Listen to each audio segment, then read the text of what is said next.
My mother was the Queen for a very long time.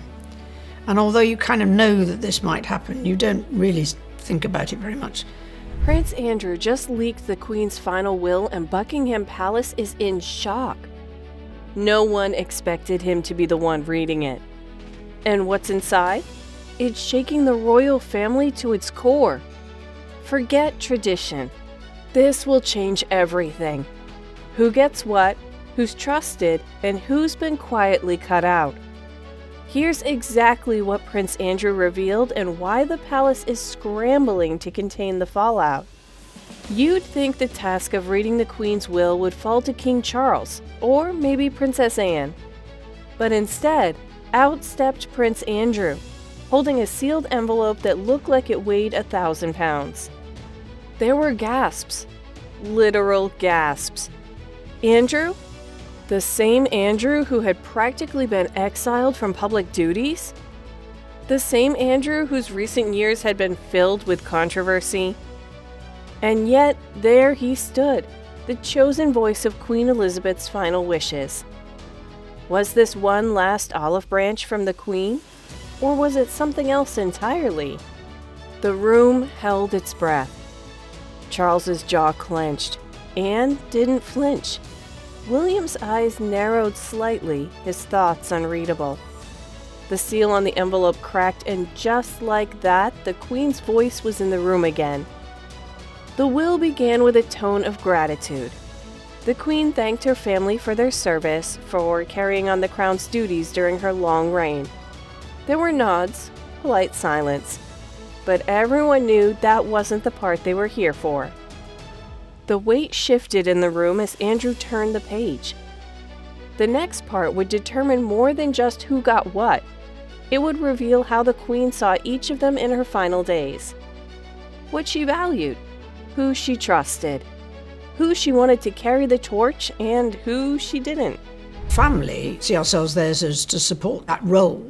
What we do, we hope, contributes to the monarchy and the way in which. First, Windsor Castle. No surprises there, it would go to King Charles. As the reigning monarch, it was his by both right and tradition. But then Andrew read the next line and jaws subtly tightened. To my beloved daughter Anne, I leave Sandringham estate. Wait, what? Sandringham was no minor gift. It had always belonged to the ruling monarch. For the Queen to bypass Charles and give it to Anne was unheard of. Anne stayed composed, as always, but Charles's reaction said it all. He didn't lash out. He didn't protest. But anyone who knew him could see it. The way he locked his fingers. The way he sat just a little more still than before. But the Queen wasn't done yet. Conversation that I would necessarily have, I think it's perfectly true that it is a moment where you need to have that discussion.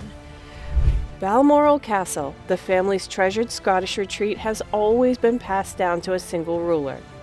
It was personal, sacred even. But the Queen had decided to split it among the family. No single heir, no central authority. Unity, she seemed to be saying, or maybe equality. Either way, it broke from royal tradition. For Charles, it was another loss, one more symbol of total power slipping through his fingers. Anne, William, even the younger royals took this in with quiet faces. But the message was clear. The monarchy wasn't going to operate the same way anymore. Not with the Queen gone. The will didn't just deal with castles and estates. There were personal touches too, symbols that carried more meaning than money ever could. To Catherine, Duchess of Cambridge, I leave the Vladimir tiara. That tiara wasn't just a pretty piece of jewelry. It was history, grace, expectation. By passing it to Kate, the Queen wasn't just complimenting her style, she was handing her a future. A role. A silent command to be the face of grace in the years to come.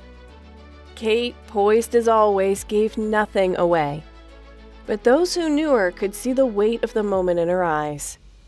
Then came the part about the great-grandchildren. To Prince George, the Queen left treasures, yes, but also something much more powerful: the wisdom of the past. It was a quiet way of saying, "You're next. One day you'll sit where Charles sits now, and when you do, remember what came before." But it wasn't just George. Princess Charlotte was directly mentioned, something that never would have happened in generations past. Male heirs always got the spotlight, but not this time. The Queen wrote that the monarchy is strongest when each member understands their role. That might sound subtle, but it was groundbreaking. A move towards inclusion, toward balance, toward a monarchy that reflects the world outside the palace gates. And I know she's up there, fondly keeping an eye on us, and she'll be a very proud mother. There was a pause. Andrew turned the page and the room braced itself. Prince Harry. After stepping away from royal duties, many assumed he'd be left out entirely, forgotten. But instead, the Queen had left him something shocking: a ceremonial sword once owned by King George VI. It wasn't flashy, it wasn't expensive, but it was heavy with meaning. A sword, a symbol of power, of protection, of duty.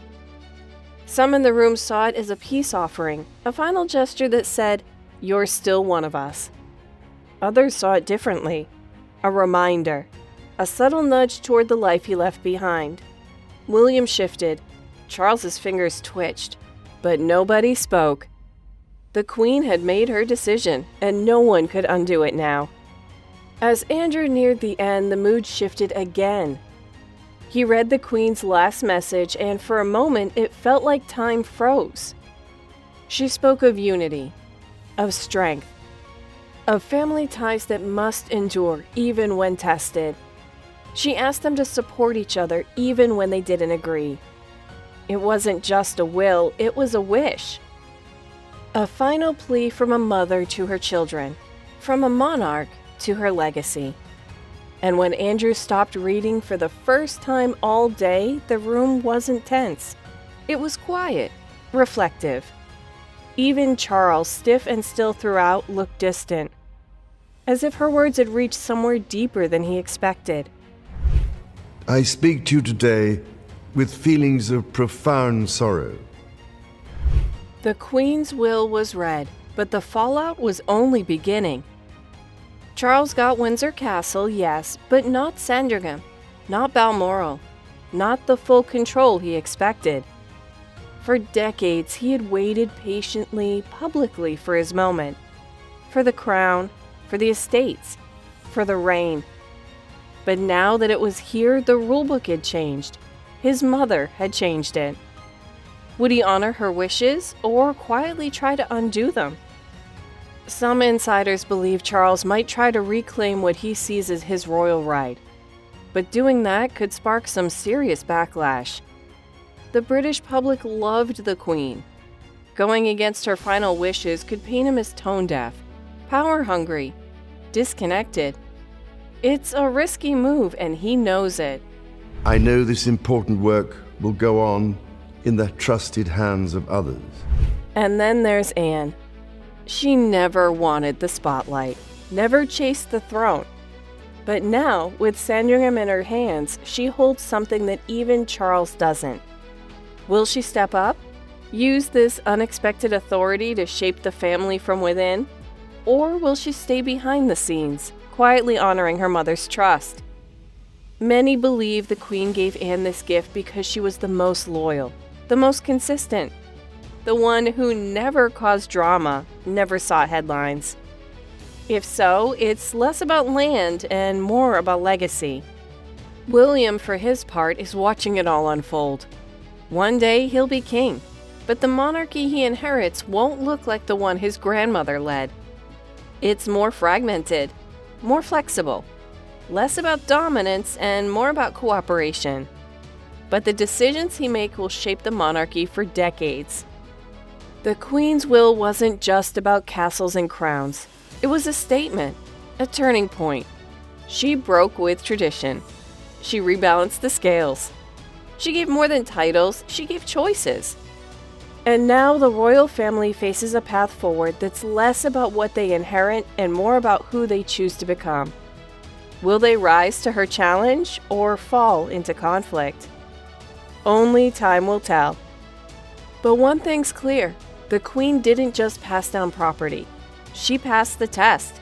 The monarchy will never be the same again.